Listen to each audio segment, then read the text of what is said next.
Jean-Philippe Maurer, comment vous sentez-vous après la défaite d'hier soir ici dans votre circonscription ? Eh bien, la vie continue. C'était une bagarre assez rude dans des conditions très difficiles puisque l'échec de Nicolas Sarkozy au présidentiel a amplifié le recul de la droite et du centre, ce qu'on a constaté au niveau national, ce que je ressentais également localement puisque j'entendais pas mal de personnes. Vous payez aujourd'hui le rejet du sarkozysme ?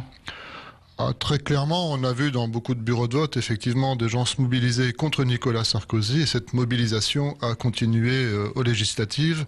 Cette deuxième circonscription devient, à mon avis, ce qu'on appelle une circonscription essuie-glace. Quand le vent souffle à droite, ça passe à droite. Quand le vent souffle à gauche, ça passe à gauche aussi. C'est la raison pour laquelle je dirais que je ne prends pas ça pour une mise en cause personnelle, puisque mon engagement a toujours été infaillible aussi, et en tout cas très présent. Tout le monde peut le vérifier.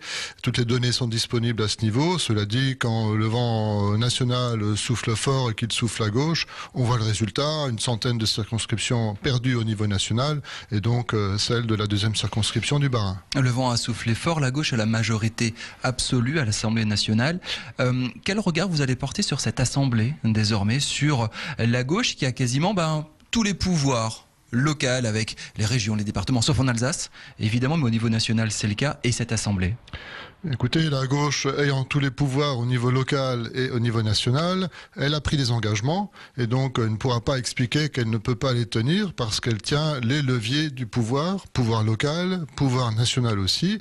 Et donc le temps des promesses, c'est une chose. Maintenant, il faudra voir ce que donne l'accomplissement ou non de ces promesses. C'est la raison pour laquelle, pour ce qui me concerne, comme pour d'autres élus aussi, maintenant, c'est de suivre précisément le déroulement de la politique qui a été annoncée aussi et d'être vigilant sur des engagements qui ont été pris, qui seront tenus ou pas tenus. Qu'est-ce que vous allez faire maintenant ? Je suis d'une part toujours conseiller général, vice-président du conseil général du Bas-Rhin aussi. Je crois qu'il faut un petit temps aussi d'analyse de la situation, de voir de quelle façon à la fois on peut reprendre un travail de proximité, de l'amplifier aussi. En tout cas, vous voyez devant vous ce matin, je suis debout au sens moral et au sens figuré aussi. Donc la vie continue et mon engagement se poursuivra de façon tout à fait claire et nette. Est-ce que vous avez un mot pour Philippe Bis, socialiste, qui va reprendre votre poste de député ici ?